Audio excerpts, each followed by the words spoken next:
बहुत समय पहले की बात है। एक छोटे से गांव में सुदामा नाम का एक ब्राह्मण रहता था। उसकी जिंदगी बहुत कठिन थी। उसके पास खाने के लिए भी कुछ नहीं था, लेकिन एक चीज थी जो उसके पास कभी खत्म नहीं हुई, और वह थी कृष्ण के साथ उसकी गहरी दोस्ती। कृष्ण, जो कि द्वारका में बसे थे, सुदामा के सबसे पुराने और प्यारे दोस्त थे। सुदामा हमेशा कृष्ण की यादों में खो जाता और कृष्ण के साथ बिताए गए पुराने दिनों को याद करता रहता। एक रात, जब चांदनी रात थी और ठंडी हवा चल रही थी, सुदामा अपने घर के एक कोने में बैठा था, पुरानी यादों में खोया हुआ। उसके चेहरे पर चिंता थी, लेकिन साथ ही एक उम्मीद भी थी, कृष्ण से मिलने की उम्मीद। सुदामा ने सोचा, अगर कृष्ण मेरे पास होते तो मेरी जिंदगी कुछ और ही होती। मुझे उनसे मिलना है, मुझे उनसे कुछ कहना है। फिर एक दिन सुदामा ने दिल की सुनी और द्वारका जाने का निर्णय लिया। उसके पास कोई संपत्ति नहीं थी, लेकिन उसकी दोस्ती की एक प्यारी उम्मीद थी जो उसके दिल में थी। जब सुदामा अपनी यात्रा पर निकला तो एक अजीब और पुरानी गली में एक घंटी की आवाज सुनाई दी। कुछ ही देर में वह एक अजीब सी रोशनी से भरी जगह तक पहुंचा। उसकी आंखों में हैरानी थी, लेकिन दिल में एक अनोखा सा रिश्ता था जो कृष्ण से जुड़ा था। कृष्ण का महल नजर आया, लेकिन वह पुराना और थोड़ा उदास सा था।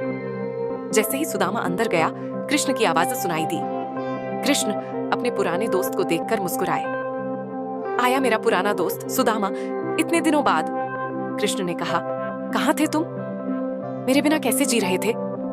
सुदामा ने हैरान होकर कहा, कृष्ण, ये कैसा राज्य है? तुम कहाँ हो?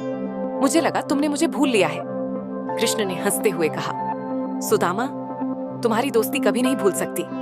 तुमने अपनी दोस्ती का सबसे गहरा रंग अपने दिल में बसाया है।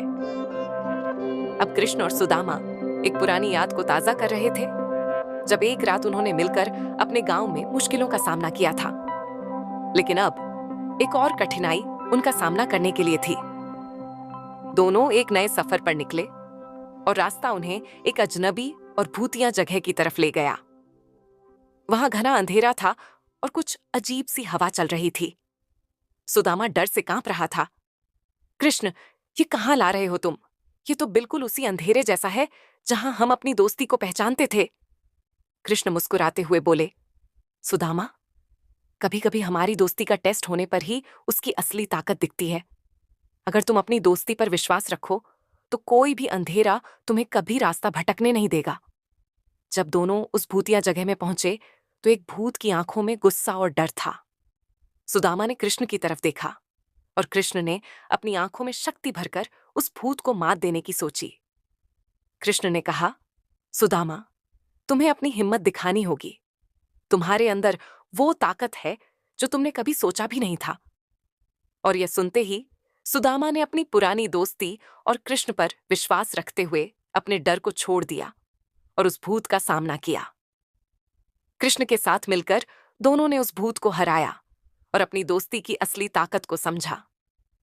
सुदामा ने कहा, कृष्ण, तुम्हारे साथ होना मेरी जिंदगी का सबसे बड़ा सफर है।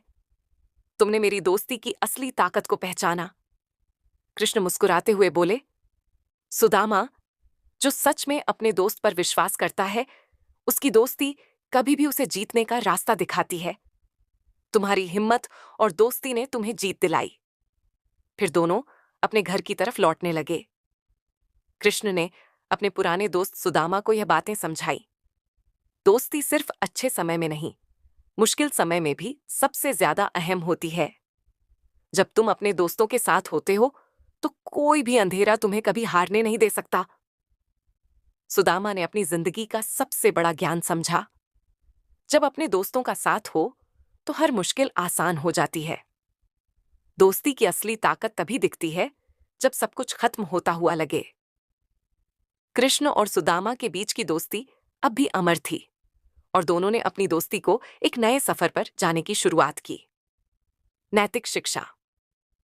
जिंदगी में असली दोस्ती वही होती है जो मुश्किल वक्त में अपने साथ हो। अगर हम अपने दोस्तों पर विश्वास रखें तो कोई भी अंधेरा हमें कभी हारने नहीं दे सकता। इस कहानी में एक ही कथाकार ने पूरी कहानी सुनाई है, जिसमें सुदामा और कृष्ण की अनोखी दोस्ती, साहसिक यात्रा और नैतिक शिक्षा का आदान प्रदान किया गया है। ऐसी वीडियो देखने के लिए वीडियो को लाइक और चैनल को सब्सक्राइब जरूर कर ले।